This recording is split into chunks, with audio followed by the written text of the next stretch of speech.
Tonight on Reporting Scotland, staff shortages could wreck the Scottish Government's £100 million cancer strategy, according to a report.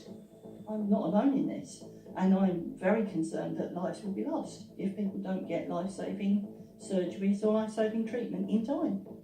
Also coming up in the programme, the end is in sight for Glasgow's equal pay campaigners as a settlement's reached with the City Council.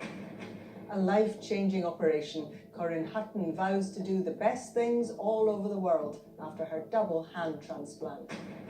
Referees and managers come together for talks after a series of high-profile incidents lead to concerns that officials are fair game.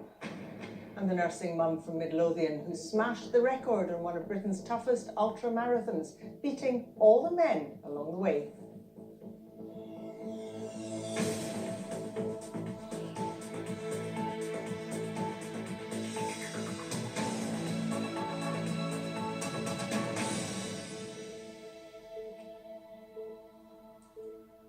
Good evening. The Scottish Government's £100 million cancer strategy is at risk if NHS staff shortages are not urgently addressed. That's according to a report by a cross-party group of MSPs. It says good progress could be undermined because of a lack of clinicians in key areas. Our health correspondent Lisa Summers reports. Delia Hall has kidney cancer. It makes me feel very, very angry indeed, and I just feel so impotent that I can't do anything about it.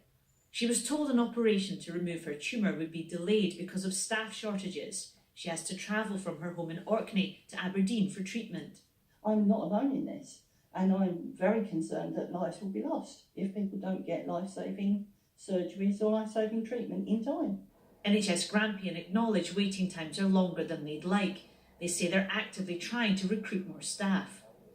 Patients like Delia need urology services. Official figures show this cancer specialty is far from meeting government targets. MSPs across all parties have been evaluating progress in the government's cancer strategy halfway through. They highlight successes when it comes to things like prevention and also survival rates. But they say it risks being undermined unless more is done to address staff shortages throughout the NHS.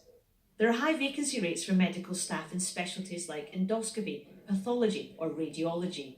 Cancer Research UK worked with the cross-party group. I think what we're most concerned about is the progress being made stalling or indeed reversing unless the workforce challenge is really tackled, and the Scottish Government really need to look at a skills mix approach, making sure that professions are sharing the load as much as they really should be, also making sure boards support each other. The government says it recognises recruitment challenges but has already employed additional staff, and the Health Secretary will meet groups working to improve cancer services today. Meanwhile, back in Orkney, and since we spoke to Delia, she tells us she's heard from the Health Board. They've scheduled her operation for next week. Lisa Summers, Reporting Scotland. A deal to settle thousands of equal